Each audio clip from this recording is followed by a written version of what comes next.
नमस्कार विद्यार्थियों, हम पढ़ रहे हैं रीट में, अनुवाद में, और हम पढ़ रहे हैं विद्यार्थियों षष्ठी विभक्ति। और जो षष्ठी विभक्ति है, षष्ठी विभक्ति के कुछ जो सूत्र थे उनको आप पढ़ चुके थे, और आज हम पढ़ेंगे ऐसे कुछ तथ्य जिनको हम नहीं पढ़ पाए विद्यार्थियों। देखिए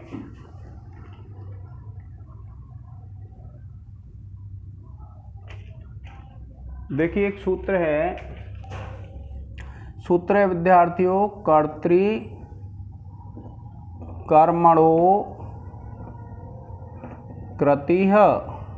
ये सूत्र है विद्यार्थियों। ये सूत्र क्या कहता है कि देखिए कि जो कृदंत शब्द होता है, इसका अर्थ क्या है? कृदंत। कृदंत किसको बोलते हैं? जिसके अंत में कृत प्रत्यय लग रहा हो। क्या कहते हैं? कृदंत।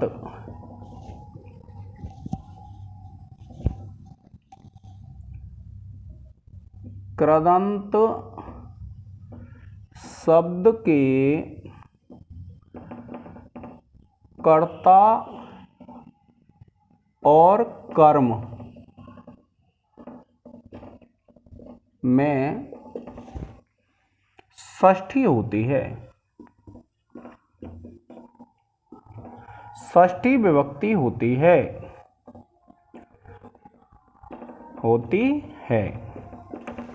क्या कहते हैं कि जो कृदंत होता है, कृदंत किसको बोलते हैं विद्यार्थियों?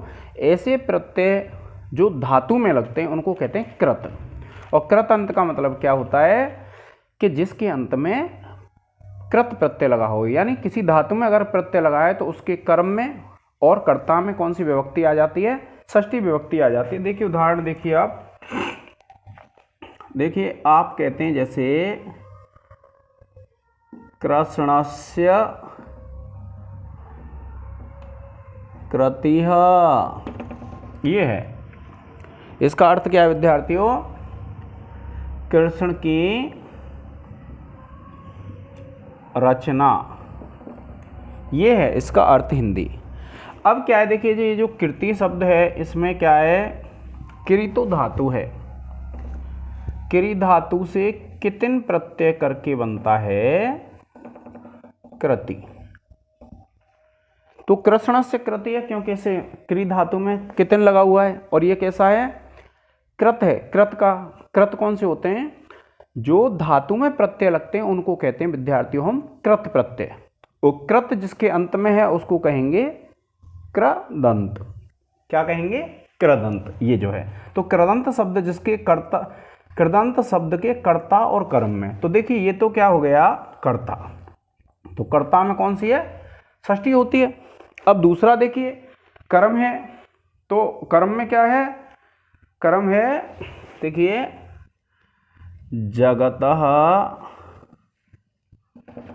कर्ता कृष्णः।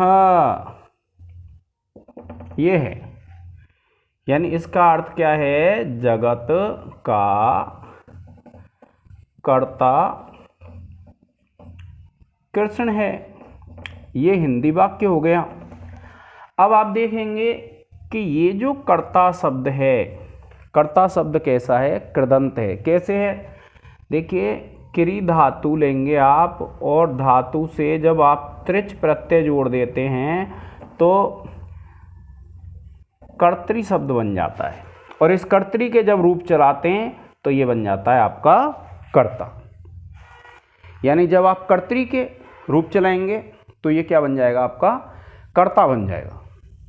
तो इस प्रकार से आपको ध्यान रखना है कि जब ऐसा कोई शब्द मिल जाए जिस शब्द में क्या है? कोई भी कृत प्रत्यय लगा हुआ है, यानी कोई भी ऐसा शब्द है जिसमें धातु है और धातु में प्रत्यय लगा हुआ है, तो उसका कर्म और जो कर्ता है, तो यहाँ तो क्या है? कर्ता में, और यहाँ कर्म में। ये जो जगत है, जगत में कौन सी विद्यार्थियों? षष्ठी विभक्ति है। ये जो जगत है इसमें षष्ठी है, तो आपको ध्यान रखना है। प्राय ये दो ही उदाहरण आते हैं, और भी आ सकता है। जैसे देखिए आप क्या कहेंगे, जैसे और वाक्य हैं, आप लिखेंगे रामस्य शयनम। राम का शयन। आप लिखेंगे शिशुः गमनम, क्योंकि इन दोनों में विद्यार्थी कौन सा प्रत्यय है? ल्युट प्रत्यय है। किसमें? यहाँ सिंग धातु में ल्युट है और यहाँ गम धातु में ल्युट है। तो इस प्रकार से जब ऐसा होता है तो आपको इसका ध्यान रखना है विशेष रूप से कि जब कृदंत प्रत्यय आ जाए तो क्या होगा उसके कर्ता और कर्म में, और प्राय ये दो ही उदाहरण आएंगे, ध्यान रखना है, इसको अलग से आते नहीं है, पर और कोई भी आ जाए तो आपको ध्यान रखना है कौन सी विभक्ति लगानी है? षष्ठी विभक्ति लगानी है विद्यार्थियों आपको।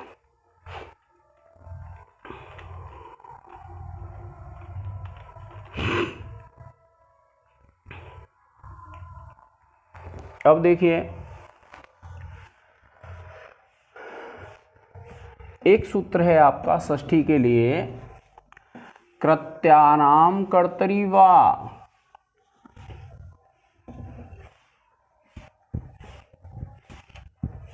देखिए क्या कहते हैं कि कृत्यानाम कर्तरी वा,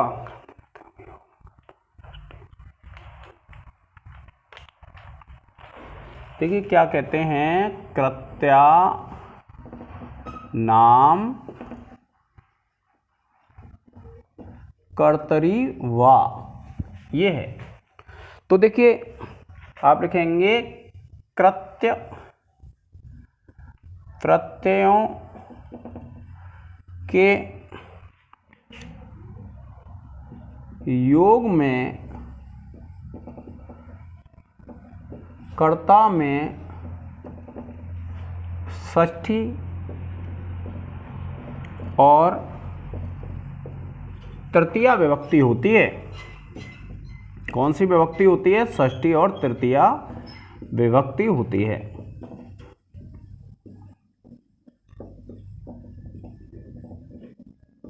यह है विद्यार्थियों कि जब आप देखेंगे जो कृत्य प्रत्ययों का योग्य होगा, कृत्य का मतलब है कृत जो हैं, तो कर्ता में षष्ठी भी आ जाती है और तृतीया भी आ जाती है। देखिए जैसे मया मम वा, यानी ये षष्ठी है और ये तृतीया। सेव्यो हरिः, क्या है? सेव्यो हरिः। इसका अर्थ क्या है? मेरे द्वारा हरि सेव्य है, यानी मैं हरि की सेवा करता हूँ या मेरे द्वारा हरि की सेवा करनी चाहिए।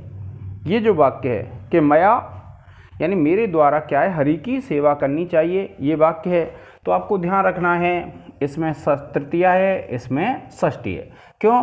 क्योंकि यहाँ कृत प्रत्यय लगा हुआ है और कृत प्रत्यय लगा हुआ है, इसलिए यहाँ पर इसमें तृतीया और इसमें षष्ठी है। इसका एक स्क्रीनशॉट ले लें।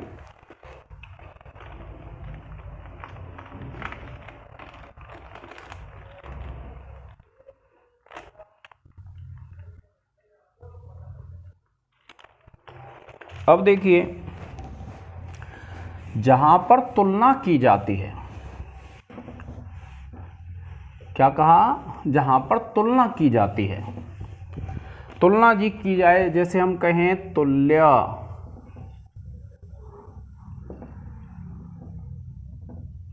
सदृशः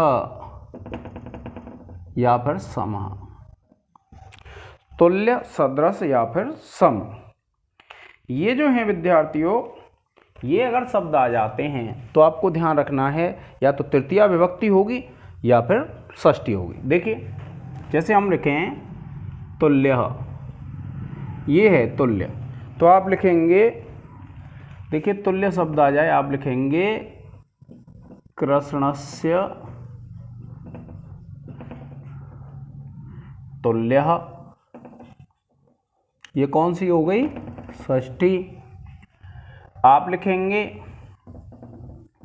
कृष्णेन तुल्यः, ये कौन सी हो गई?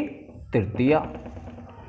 इसी प्रकार से आप देखिए, मान लीजिए सदृश का प्रयोग करते हैं, आप लिखेंगे, देखिए कृष्णस्य सदृशः, और तृतीया लगाएंगे तो आप क्या लिख देंगे? कृष्णेन सदृशः, तो तृतीया भी आ जाती है और षष्ठी विभक्ति भी आ जाती है, आपको ध्यान रखना है इसका। अब देखिए ऐसे ही समः, इसका जब प्रयोग होता है तो आप क्या लिखेंगे, कृष्णस्य समः, और तृतीया लिखेंगे तो कृष्णेन समः, ये है। अब इनमें जब आप इस प्रकार से लिखते हैं विद्यार्थियों, क्योंकि इन शब्दों का प्रयोग है, सम है, सदृश है, तो आपको इनका ध्यान रखना है। अगर ये शब्द आ जाते हैं, मान लीजिए ये आ जाते हैं, तो या तो या तो षष्ठी विभक्ति होगी या फिर तृतीया विभक्ति होगी, तुल्य के में और इनके योग में।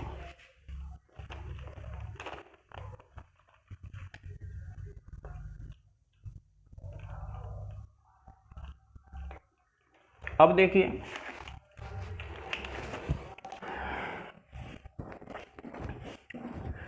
कुछ शब्द ऐसे हैं जो आशीर्वाद अर्थ में प्रयुक्त होते हैं, तो उन शब्दों के योग में भी क्या होती है, या तो चतुर्थी होगी या फिर षष्ठी होगी।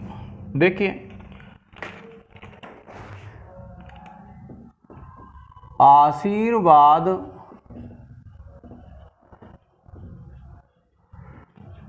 सूचक शब्दों में,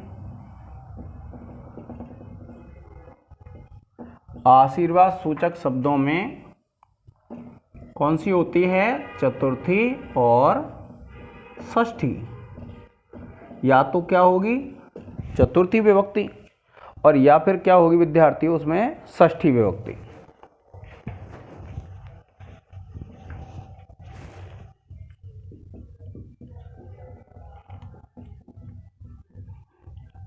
देखिए कौन से शब्द होते हैं। देखिए जैसे आप देखेंगे आयुष्यम, कौन सा शब्द है, आयुष्यम, तो आप वाक्य लगाएंगे, कृष्णन क्या लिखेंगे, देखिए कृष्णस्य आयुष्यम, ये तो हो गया आपका षष्ठी, और आप लिख देंगे कृष्णाय आयुष्यम, तो ये कौन सा हो गया, ये चतुर्थी है, ये षष्ठी है। इसी प्रकार से देखिए दूसरा है शब्द इसमें भद्रम, कौन सा शब्द है, भद्रम। इसमें भी देखिए जैसे हम लिखें रामस्य भद्रम, फिर ये तो हो गई षष्ठी, और चतुर्थी में लिखेंगे रामाय भद्रम। इसी प्रकार से विद्यार्थियों आप देखेंगे और भी शब्द हैं जिनके योग में क्या आती है, षष्ठी विभक्ति आती है। जैसे कुशलम मिल जाए आपको, हितम मिल जाए, सुखम मिल जाए, तो इनके में क्या है, विकल्प की विभक्ति हैं विद्यार्थियों। प्रयोजनम मिल जाए, पथ्यम मिल जाए, ये जो हैं इन शब्दों के प्रयोग में भी क्या होता है विद्यार्थियों, आपकी जो विभक्ति आती है वो कौन सी आती है, षष्ठी और चतुर्थी।